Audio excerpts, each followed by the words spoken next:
vizuri? Alhamdulillah rabbil alamin. Betha. Nasikia semaji la madunduka huwa akikuona anasemaga anakumisi. Mara nyingi unakuja kwa wananchi unapenda pila zuri. Usinipige shoti. Semaji taarifa ikufikie. Inawezekana hujui kwa nini. Huyu anapenda mpira mzuri. Na bwana usinipigishe shoti. Niambie. Bwana, hii mechi ambayo tumeiona hapa Young Africans ni kwamba mna hasira na ni ishara kwamba mnalihitaji kombe la NBC. Ni kwamba tunataka kutetea ubingwa wetu kwa mara 4 mfululizo. Yaani sio tunataka kutetea ubingwa kwa kawaida, ni mara 4 mfululizo. Lakini ni ubingwa ambao ulikuwa na mushkeli katikati na mambo mengi ambayo yalikuwa yanatokea, lakini alhamdulillah Mwenyezi Mungu bado anatusimamia na anatuongoza kwenye kupata hizo alama 3 katika kila mechi. Mchezo ulikuwa mgumu, haukuwa mchezo wa kawaida wala sio mchezo mwepesi kwa sababu dunia nzima ukiwaambia mtu anayetaka ubingwa anacheza na mtu anayetaka kushuka daraja. Yani hiyo sio mechi ya kitoto. Yani hii ni zaidi ya dabi ya Kariakoo ulioiona hapa. Ni mechi ngumu kweli kwa sababu mtu ambaye anataka kushuka daraja maana yake inaweza ikamchukua miaka mingi kupanda tena kwenye ligi kuu. Kwa hiyo ni lazima apambane aweze kujishikilia abaki kwenye ligi kuu. Unaona game ilivyokuwa imeanza, tempo ya chini, walikuwa wamekaa sana nyuma, wanajitahidi kutuzuia, lakini Young Africans kupitia Pacome Zouzoua, maana game ya leo ilikuwa ni show ya Pacome Zouzoua katika performance kubwa kweli. Na uzingatie kwamba Pacome Zouzoua ukiacha man of the match ya leo, kabla hajaingia kwenye majeraha alikuwa ni man of the match katika mechi takribani 6 mfululizo. Kwa hiyo mechi ya 7 ilikuwa ni Azam, akafunga goli alafu ndio aliyepata injury. Baada ya hapo leo amerudi uwanjani, kaanzia pale alipokuwa ameishia. Kwa hiyo ilikuwa ni show ya Pacome Zouzoua katika muendelezo mzuri ambao tunaelekea kuchukua ubingwa wa ligi kuu Tanzania bara. Kwa mechi ambazo zimesalia, Godi, kuna mpinzani yeyote mnamhofia? Hakuna. Mpinzani mgumu alikuwa ni huyu. Mpinzani mgumu alikuwa ni huyu Tanzania Prison. Hawa ujue ni askari magereza. Watu ambao wanalinda watu walioua, wanalinda watu walioiba, yani wanalinda watu makatili, matapeli, majambazi, wanatakiwa kunyongwa. Hawa magereza kazi yao ndio kuwalinda watu ambao tayari washakula hukumu wako ndani. Yani hawa huruma hawana. Hii ndio ilikuwa mechi ngumu zaidi katika mechi hizi 3 zilizokuwa zimebaki mbele yetu. Zilizobaki hizo 2 zote Mdebwedo. 22 na Dodoma Jiji. Yani zilizobaki mbele na 5 na Mnyama. Hizi zilizobaki mbele hizi. Labda tu wananchi twende tukatolee macho na Dodoma Jiji kwa sababu Dodoma Jiji inawezekana wakawa wagumu kuliko hiyo mechi ya mwisho. Kuliko tarehe 25. Yani ni bora kwenda kutolea macho, yani nguvu zote za wana Yanga sasa hizi. Twende tukazielekeze.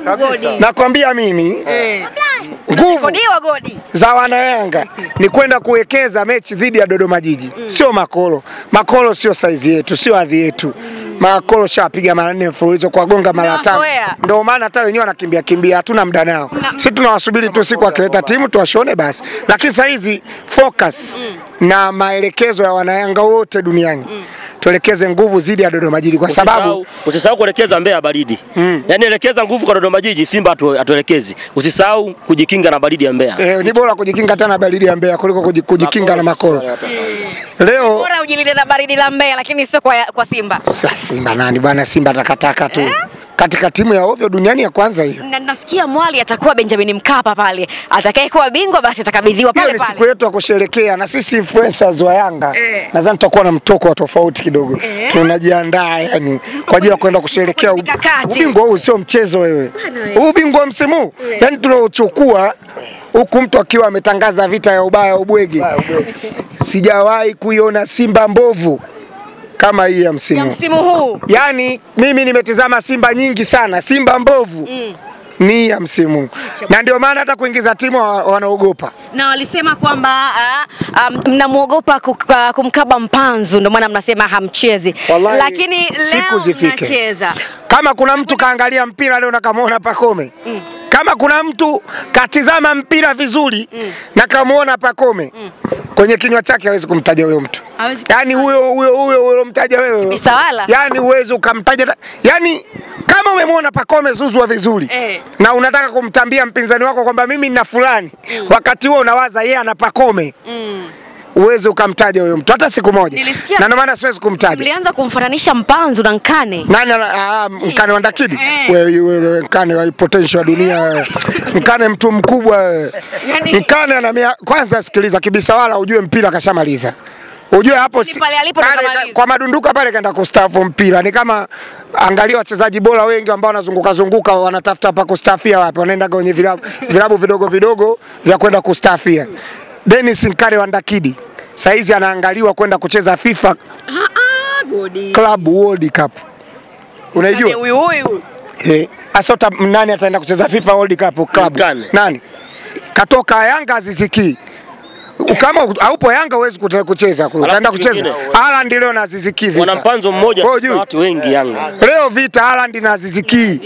Leo Haaland ya Man City Pep Guardiola huku anaelekeza jinsi ya mabeki wale kina nani wale wa mkabe Aziziki ya Cisco.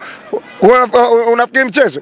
Azizi katokea Yanga, Nkane naye anatafutwa naye aende timu anatengenezwa naye aende kule, naye Mzizi anatengenezwa aende kule. Sio level zetu wale kamkumbe wote. Au sio level zetu. Akija Yanga hana namba. Na nimesikia mashabiki wao wanaweka msimamo wao kwamba na wao hawachezi. Wanabishana wanamwekea msimamo nani?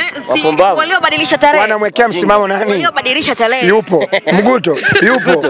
Yupo. Sasa wanamwekea Kasongo yuko. Sisi tuko tunabishana wanamwekea msimamo Mguto na Kasongo. Haya wao wanamwekea nani? Lakini bodi bado ipo. Bodi ya ligi nani unambishia? Ngoja. Unambishia bodi ya ligi. Bodi ya ligi mwenyekiti nani unambishia sasa hivi? Unambishia nani? Bwana Mguto mimi najua yupo kazini. Kasongo yupo kazi. Wanabishana nani? Maka bora kama bishana hewa. Watakuja kwa sababu kuwajibu hayupo. Mamlaka kuu. Mamlaka nani? Sasa ngoja kwanza. Nani? Mamlaka kuu ya mpira ni ipi kwani? Si wala wewe si ulishawahi kutusikia tunabishana na TFF? Hapana.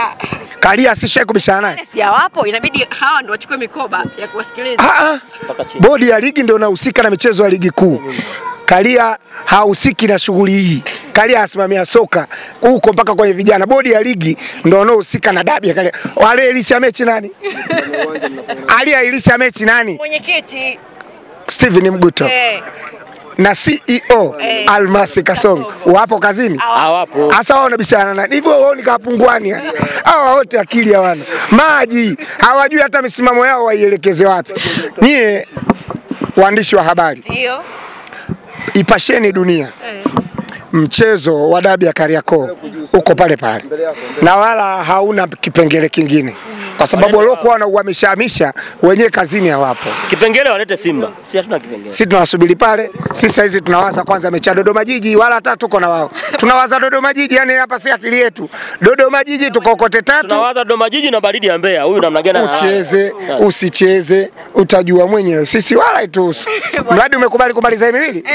Sasa kama kule umeenda kucheza na kampuni wale Ken Gold hivi kweli. Nasikia waligomea mechi kabla wasilipwe wajalipwa. Makolo nasikia ndo wamewalipa ili wacheze nao ndo wamepata hizo 5. Wewe ushasikia wanashinda 5? Sisi tushashinda 4 hapa Mbeya pagumu. Si baada ya kuwalipa maana wale kwa wachezi. Hata mazoezi hawakufanya walikuwa hawajalipwa. Mechi zao zile za mdebwedo wawe makini. Tumecheza mechi tafu hapa. Ni kweli. Goli 5 zimeingia. Sio mchezo. Tunaenda kucheza tafu na Dodoma. Wanalinda kila nchi. Wanaenda Zanzibar. Usiku mwema. Karibu Ego Motors, mahali ambapo ubora wa magari ndiko nyumbani kwake. Sasa leo hii Ego Motors tumekusogezea mchongo huu kabambe, mchongo mahususi ambao mamia na maelfu wameamua kujiunga nao. Mchongo unajulikana kama Ndinga Kibubu, ambao unakuwezesha wewe ndugu mpendwa, mteja wetu mpendwa, kuweka pesa yako kidogo kidogo bila makato, bila riba. Uwe na 10,000, uwe na 1,000, uwe na 2,000, uwe na milioni. Sisi hatuna shida, tunakukaribisha na tunaipokea huku tukikupa elimu bora ya upatikanaji wa magari. Unashindwa vipi kufikia ndoto yako? Karibu Ego Motors ujipatie gari ya ndoto yako kwa gharama nafuu na bila pressure. Ndinga Kibubu ndio mchongo kabambe. Karibu Ego Motors, tunapatikana Dar es Salaam Sinza Igesa Road, au kwa mawasiliano zaidi unaweza kututafuta kupitia nambari 0616 00694 au 0766 33777. Unasubiri nini wewe? Changamkia fursa. Ndinga Kibubu ndio habari ya mjini.